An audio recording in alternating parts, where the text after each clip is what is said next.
Hello my friends, it's the Game Boy Geek here, and today we're revolutionaries trying to free our country from the grips of a tyrannical imperial power.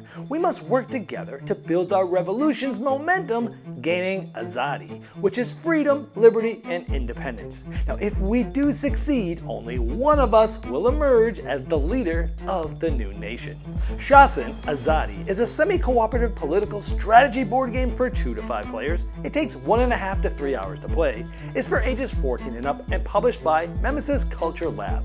Now it's on Kickstarter right now, so I'm going to show you how the game works and I'll see you on the other side.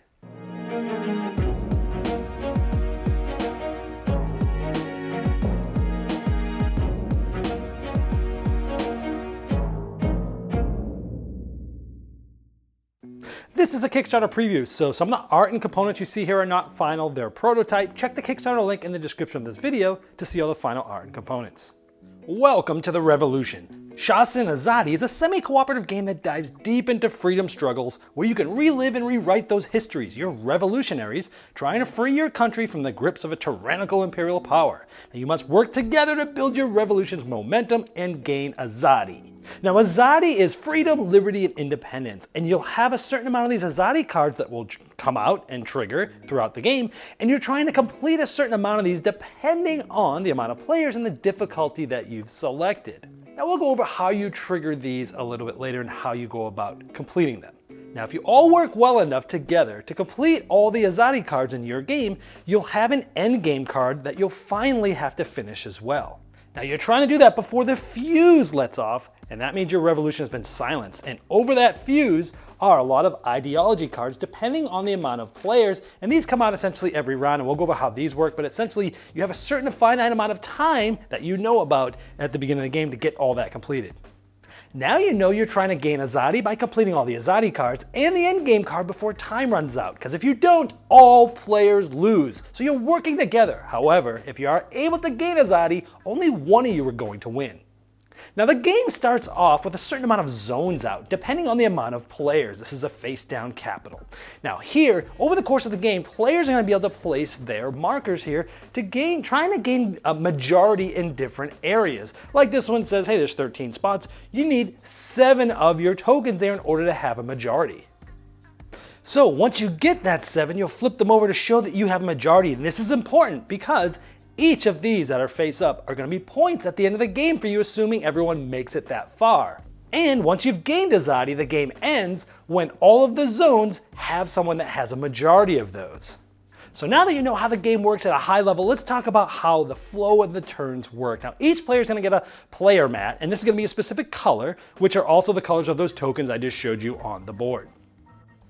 Now the turns go in clockwise order, and on your turn, the first thing that will happen is someone will read to you an ideology card. And it might say something like, should religious conversion be legally allowed? Now they're going to give you 2 possible answers that you can answer with. One of them is, yes, marriage is just the combination of wealth and both families. They'll then flip it over, you can't see any of this, and then they say, the other answer is, no, otherwise Muslim men will steal our kind, God-fearing Hindu women.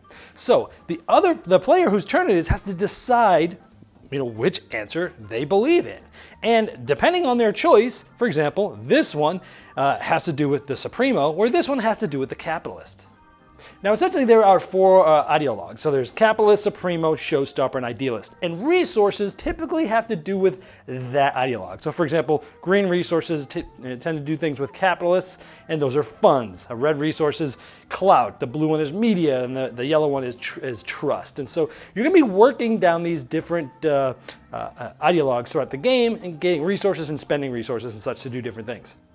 So for example, if they said yes, they would gain those resources, which essentially is 2 funds and 1 media. Or if they say no, they're going to get 2 clout and 1 trust. But they don't know this, and they don't know which ideologue this has to do with. They just have to kind of guess or feel what it's going to be depending on that. So let's say they say yes. Now this was the first player. They actually started with a resource, but this would have given them, again, 2 funds and 1 media, just to show you how that works. Then this actually slides beneath here to show that they have one of these ideology cards for a capitalist. And this is important because over the course of the game, you're gonna be gaining cards this way, and if you get some set collection and you go heavy in a certain ideologue, you're gonna end up getting some bonuses. For example, at this stage of your turn, if you have 2 of the same, for every 1 of those, you'll get us a free resource. So if I had a second capitalist card here, I'd actually get 1 additional funds because it's tied with that ideologue. Now, if you end up having a third of any one of these, you'll get a special power granted. Like this one is, I can trade 1 resource for 2. If you had a 4th card, you'd get another additional resource. So you'd get 2 of this resource funds if you had 4 cards here. And if you have 5, you'd get another power, and you'd get both of these, trade 1 resource for 2, and evict 3 voters, which essentially is taking voters off the map, giving you better chance for majorities and for points at the end of the game. And all of these have different things they can do.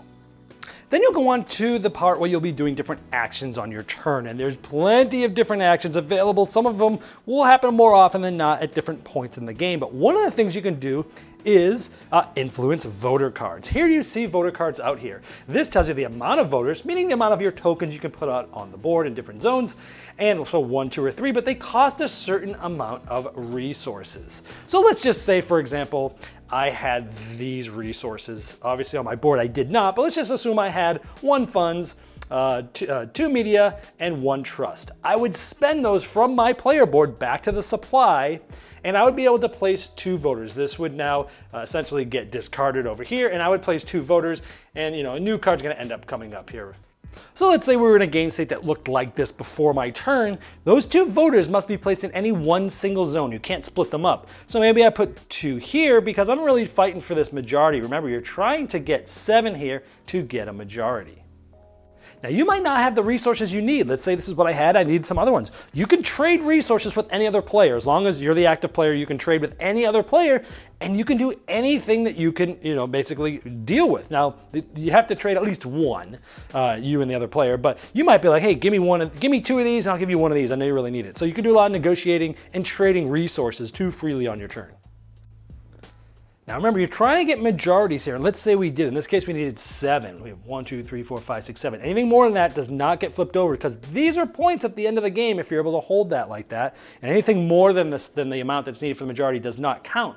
But a certain thing happens. There's 2 ways to trigger these Azadi cards, which remember, you're trying to finish so that everyone has a possible chance to win and you all don't lose. So getting a majority is one way to trigger an Azadi card. The other is going to a frontline area if you put one of your pieces there. Now there's plenty of other actions you can take on your turn. I'm gonna go over some of those later, but at the end of all your actions when you're done, if an Azadi was triggered, as I just showed you, you would then go to this part where you trigger the card. Now, you're essentially gonna draw 2 Azadi cards, and you're gonna pick which one of these you'd like to have the one that's being resolved. Now, triggering an Azadi also gets you a legacy token, which can be spent in cool ways that I'll show you later. Now, once it's been selected, first of all, we have fallout. This is a negative effect you can't avoid. For example, add 1 Imperial voter to every zone. Now, we told you this was semi-cooperative, right? It's not just you against the game itself, but the game does fight back because the white Imperials will come out and do different things throughout the game, and they can actually hold majorities as well. Then there's an order. Immediately convert 1 voter of every player in every 7-13 zone, which are all the ones that are out there. And so that would be bad, but we could lift this order by having a total amount of dissent of 8. Now each player has a little dissent token here, and they will secretly put down a certain amount of dissent that they're willing to essentially use to try to get to that total of 8. So let's say once it's all done, everyone will essentially reveal, and we'll see how much total dissent there is. If we at least reach 8, then we've been able to lift this order and it doesn't happen. Otherwise, it does happen. Now when you commit this dissent, you have to move them from the bottom to the top. So I did 2, so I'd have to do 1, 2, for example. Now these are causing blockades, which gives me some limitations, like I get no secondary resource when I get an ideological card. Or here it blocks one of my level 3 powers, for example. So that's a tough thing. Now to get it back down, you have to pay a cost, like any 2 resources or maybe 1 of your voters. Now if you do that, it will flip down and reset, but these essentially give you glory. And you can spend those glory on your turn, that's another action, to enact any of these different abilities that will really help you out throughout the game. And once you've spent those, they go back to being able to be used for dissent in future rounds. Now, if you remember, the Azadi card we selected was Willingdon's Prison. Now, I didn't yet read the flavor text as to what actually happened here because I kind of want to go over the mechanisms. But what's happening is the British have imprisoned 80,000 Indians, and they can jail our revolutionaries, but they cannot jail the revolution. And so now this is going to flip open, and here's the two different things that could happen. Like, we could storm the prison, or we could do a women's march. And so if you storm the prison, you arm yourselves with guns and swords to free our allies from these imperial prisons. If we do the women's march, well, nothing's more radical than thousands of women leaving their homes in defiance. Now, we're going to be able to get some different things depending on what happens here, but there's legacy tokens placed here, and some of these basically tell you what needs to happen in order to trigger. Now, once one of these two are completed, you'll complete this card. Remember, you need to complete a certain amount of these Azadi cards depending on the challenge level you've selected and the amount of players. Like this one says you got to discard 6 voters. Now, but it gives you a little ability to help you with that. You may now pay 2 clout to discard a voter. So you could do that, and if you discard 6 voters, we'll end up completing this. So anytime you do discard a voter, you essentially will gain a legacy token, which we'll go over later how you use these. But again, as soon as one of these, all 6 of them are completed, either one of those sides, whichever one completes first, this Azadi card will be completed. Now, this is important because sometimes, depending on your strategies and such, you might be fighting against other players or doing things to make sure one side triggers before another side. Not only are you trying to complete those Azadi cards quickly, because that's how you essentially will possibly be able to win the game and not lose it together, but at the end of each turn, this crown is moving to the right, and then you're enacting abilities of the Imperials. So this basically discard a voter. Now, if this ever passes this shackle, which gets placed to the left of the crown whenever you trigger an Azadi card, number one is everyone has to get rid of all the resources that they have, and you lose an ideology card from the deck, which is a timer for the game, so you don't want that to happen.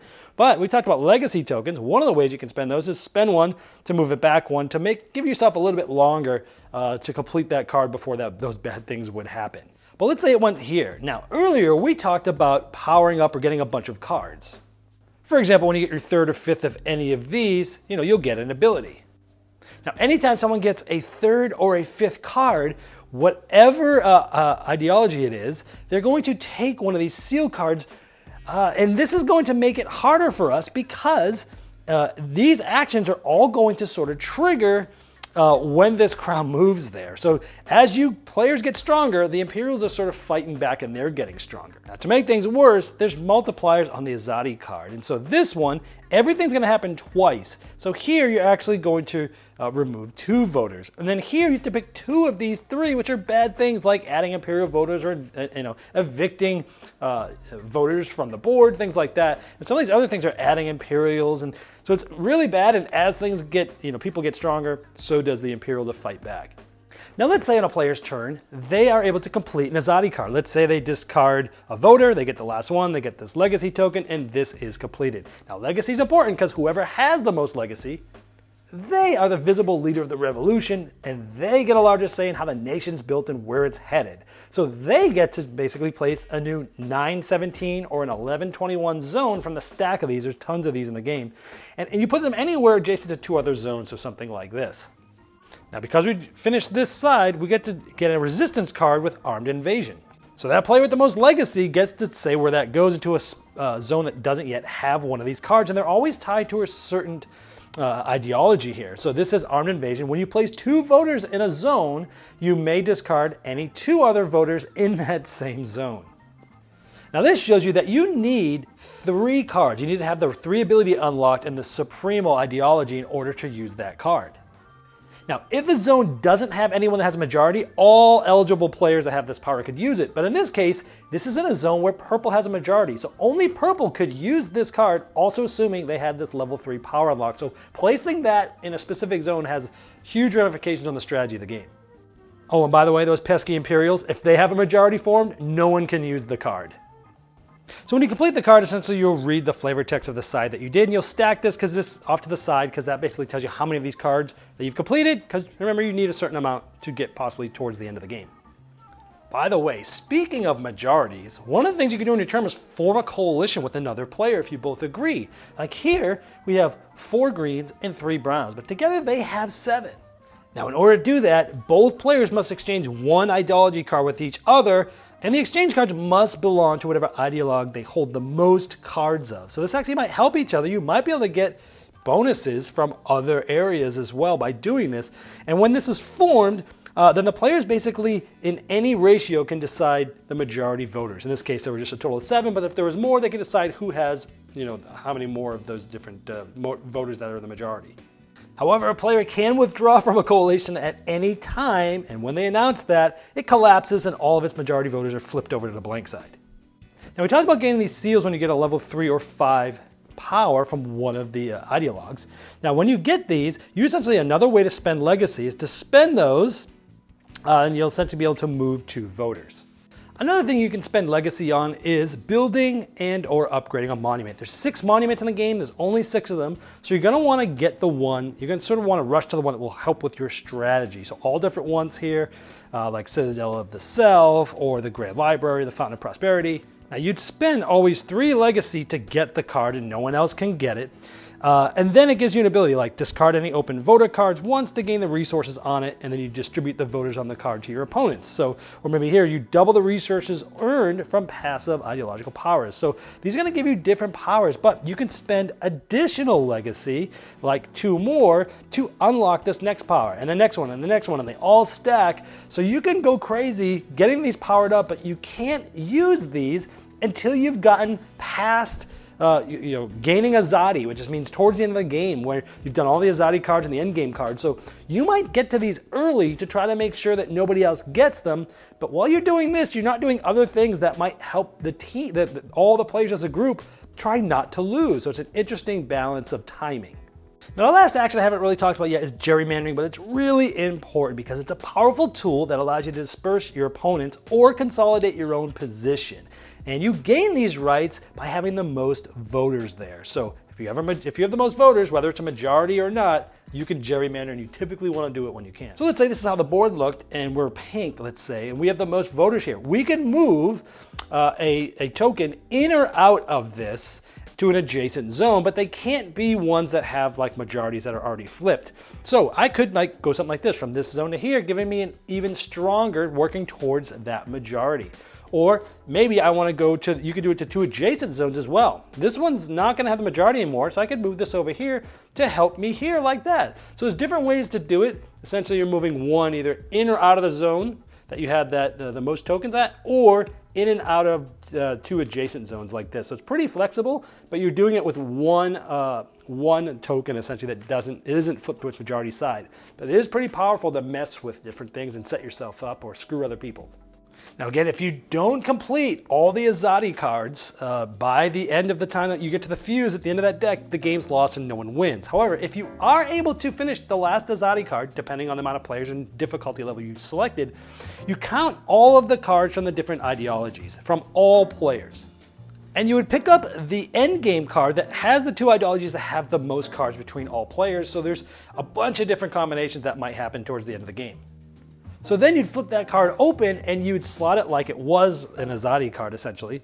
And you now have also 2 choices as how to sort of end the game. But you don't get legacy for doing it. You can't spend dissent or anything like that. But there's different things. And like this one says, you can donate 2 media to an opponent to move your own voter to the capital. And that capital was the spot in the board that was flipped over that you couldn't place on for the entire game, because if we get past this, and we have the ability to win, it's going to be every person for themselves, and this capital is going to flip over and be a zone for the end of the game.